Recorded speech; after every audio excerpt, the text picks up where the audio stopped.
I enjoy reading. And so I went to the association and I became a member so that I could borrow books.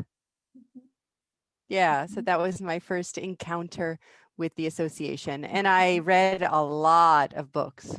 And I went to a baby shower. And at the baby shower, I met the director of the association at the time. Her name is Elizabeth Griffin. And so I became friends with Elizabeth through a friend. And then Elizabeth asked me if I wanted to work. We didn't have a children's program at the time for little ones. We had some classes, but not a lot. And then I got involved in another project that Elizabeth suggested for me, which was teaching in the public schools. So we would offer like a culture lesson. Halloween was a big one, and we would do an hour or two, or sometimes the schools would buy a bunch of hours. And that was mostly in the middle schools, but I did do some elementary schools.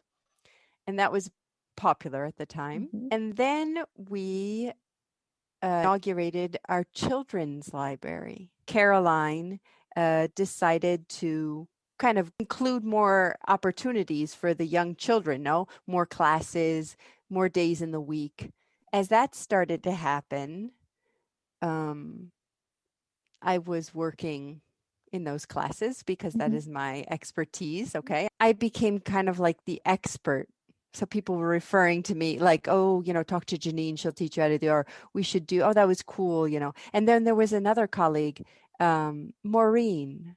We kind of created these lessons that were, they were more of what we wanted. We felt they were more educationally sound. I don't know. We created these lessons that we felt really proud of. And so then what we decided is, because then there was this issue like everybody wanted to be in like Maureen's class or my class because we were like the elementary or the kids' teachers. And I said, well, why don't everybody just do the lesson that we do? Caroline and I decided to create an in-house mentor program for our teachers. And I'm going to explain to you what it actually included. Was not only was I team teaching with another teacher so that they could learn how to be a kid teacher, I team taught with Jason or Caroline to learn how to be an adult teacher, because this was not my area of expertise for children. We'll always make it about them, right? It's always about them. So you're always asking them about their favorite color, them about who's, and so it's, they love that. Energy, you gotta have a lot of energy. So the singing, the physical movement, right, is always important, even if you're just running to touch a flashcard. And then what AIA allows us to do is this lavoretto. What the lavoretto is supposed to be is kind of like this way to use English, to speak in English at home about the thing that you've created. We, as an association, decided that we were going to focus on the oral and the oral. So we do less writing, like less grammar, let's say. Reading is important, and listening and speaking. We let the schools do the writing. These middle schools, mostly, we're asking for these culture lessons, no? And we would go out and we would teach, or they would come to the association and we would teach.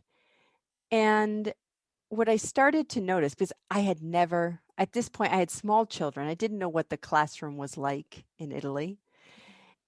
And by going into these classrooms, and I was like noticing that the way that I was doing things, the teachers had no idea what I was doing. Or they would take notes during my lessons with the children, like on what I had done. They'll say out to me after, oh, the way that you presented that was such a cool game. That's so cool. I'm going to use that. As we were going into the classroom, we were doing two things. We were teaching the kids and the teachers. So we thought, you know what this town needs? This town needs some English teaching. And so we, at the same time, we were trying to get MUIR certified. Like we wanted the things that we offered, like if we were to offer a teacher's class, we wanted that to be under the umbrella of MUIR so the teachers could come and use this as their professional development. And we found the way to do it was becoming a TESOL local group. Natives course was kind of born out of my fear that my daughter was not going to read and write in English. What we found was it's not just like my daughter, she's like a native speaker, but there are so many situations in which the child might not even be a native speaker, but they're certainly not an ESL student, right? A little boy who spent 3 or 4 years in Tanzania with his mom and dad, and he went to an English school. His parents, they speak English, but they don't speak English to him, right? But he has English. So is he native?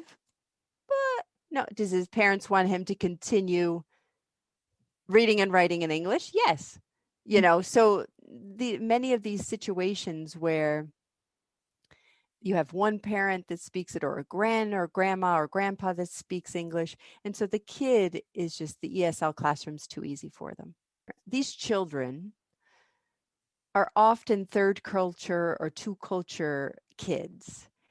And these types of kids tend to get along better with the same type of kid. Like if you're a third culture kid, if your mom is from, I don't know, England, and your dad is from Spain, and you live in Italy, you are a third culture kid. So we were trying to give them a space where they felt special and where they could relate to each other. When we first went online, it was basically kind of a take home, like parent do with the kids sort of thing at home. And now we're actually, because I was a little nervous.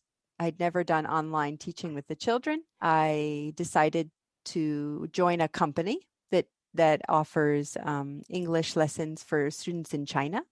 Through that company, I gained the experience. Then I was able to bring that back and help Aya, get them online with the kids. When it's like a second language, routine is really important because they know what to expect.